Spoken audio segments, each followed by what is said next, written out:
Hola, ¿qué tal? Bienvenidos a las clases de lengua. Hoy vamos a repasar el romanticismo. Hablo de repaso porque el romanticismo es un movimiento literario importante, extenso y que además hay que profundizar en cuanto a autores y obras literarias. Por lo tanto, aquí te puedo ofrecer una introducción y una aproximación general que lógicamente debes tú después ampliar con tus apuntes de clase, con tu libro de lengua y literatura y con las explicaciones de tu profesor o profesora. El romanticismo es este movimiento literario que va a centrar el siglo XIX en Europa. De hecho, surge a finales del siglo XVIII entre Inglaterra y Alemania y va a surgir como respuesta, como símbolo de rebeldía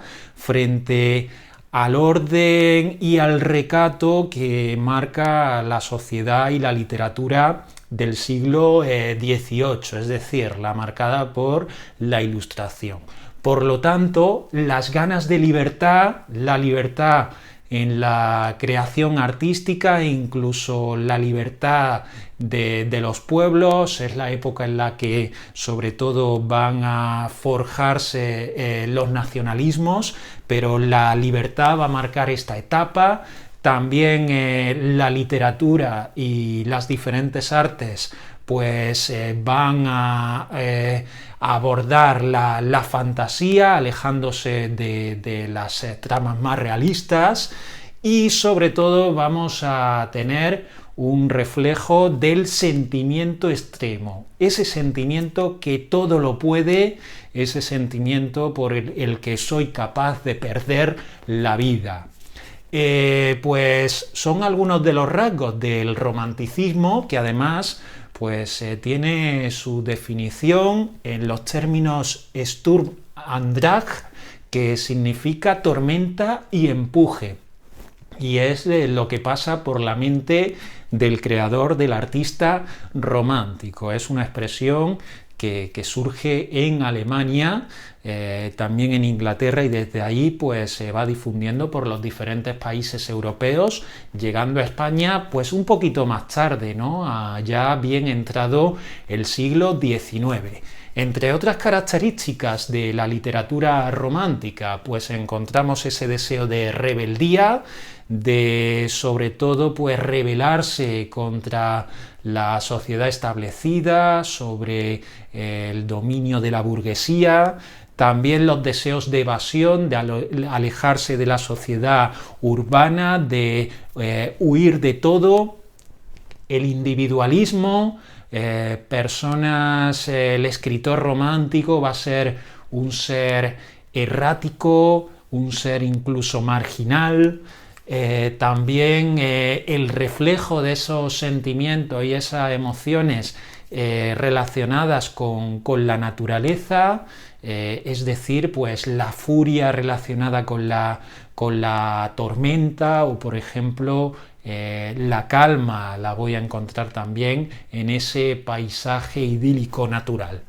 Y ya hemos dicho también que dentro de ese aire de libertad vamos a encontrar también temas ligados con el nacionalismo de los pueblos. Pues bien, llegado el romanticismo a España, la verdad es que se va haciendo y va entrando progresivamente, incluso hay ya algunos rasgos de prerromanticismo en escritores de la Ilustración, del neoclasicismo. Pues ¿cómo vamos a encontrar este romanticismo en los distintos géneros literarios? Pues por supuesto en la poesía, y dentro de la poesía vamos a tener la poesía lírica, que es aquella que refleja el sentimiento, que se aleja de lo que es la poesía narrativa, que cuenta historias, en este caso basadas en la tradición.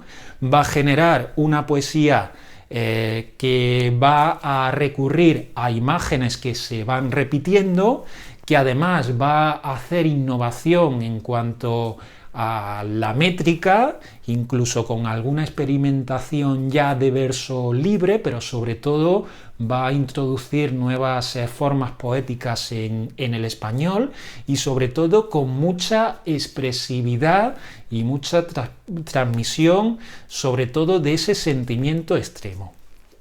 Los poetas líricos más importantes en España pertenecen al posromanticismo, esos ya últimos años del romanticismo a partir de la segunda mitad del siglo XIX, y tenemos a la gallega Rosalía de Castro con sus cantares gallegos, posteriormente Folas Novas, y también pues A orillas del Sar, son sus tres obras más representativas.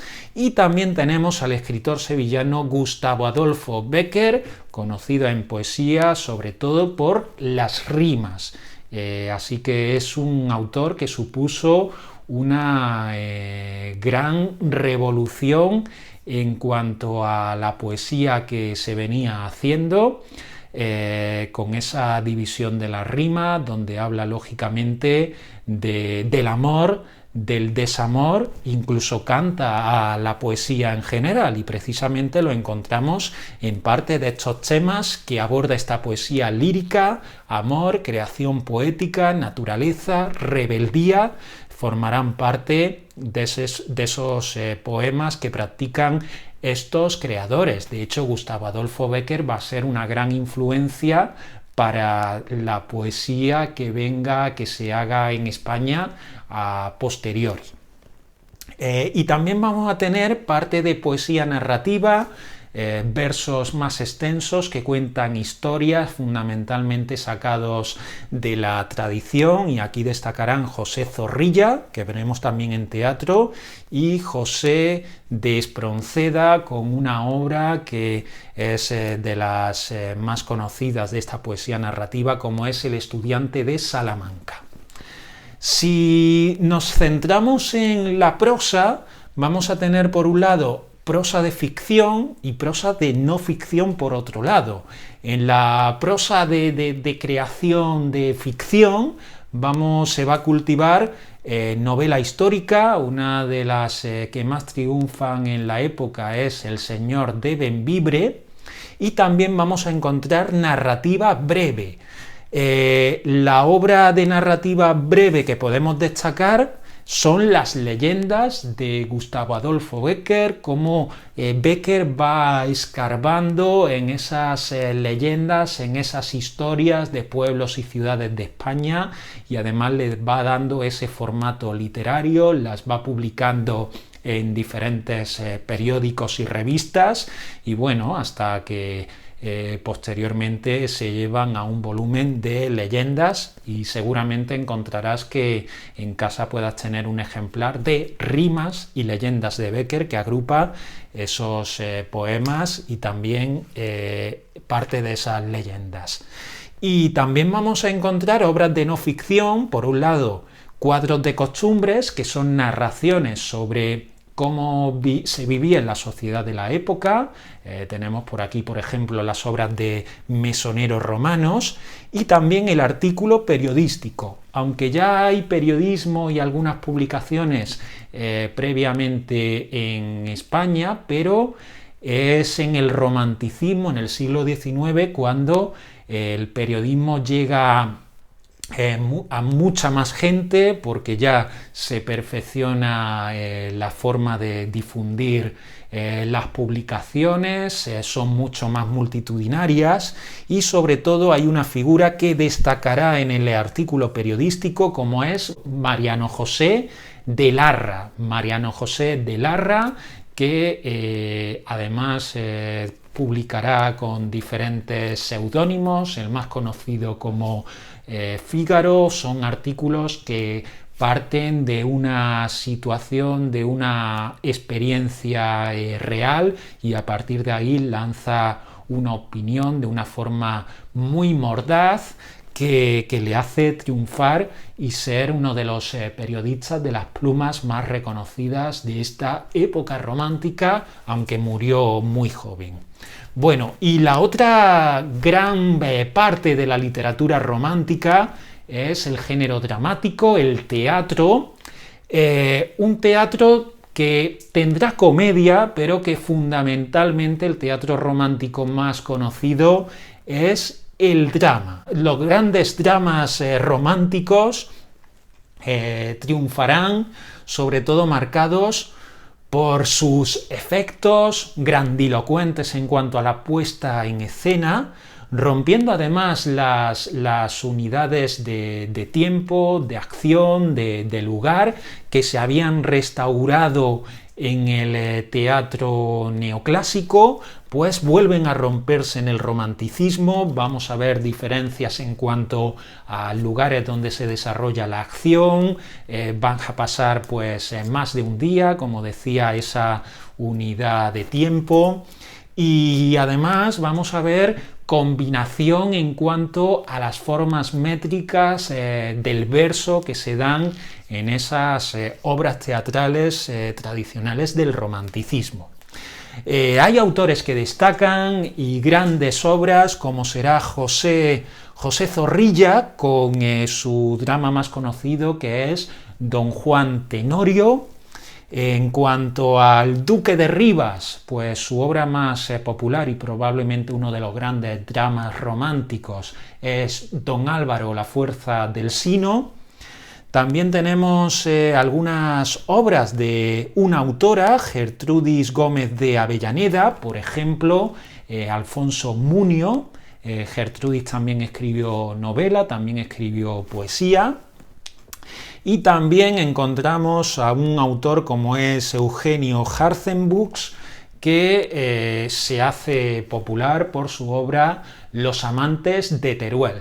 Son grandes dramas románticos, de amor, de pasiones, con tragedia, y que en definitiva marcan este teatro del romanticismo, marcado por ese sentimiento extremo, esas ansias de libertad y también la introducción de la fantasía, incluso lo terrorífico, la leyenda, lo legendario que parte en ocasiones de la tradición. Por lo tanto, una aproximación al romanticismo, pero no te puedes quedar aquí, hay que profundizar porque, como ves, son muchos autores y son también muchas las obras de importancia en esta época de la literatura española.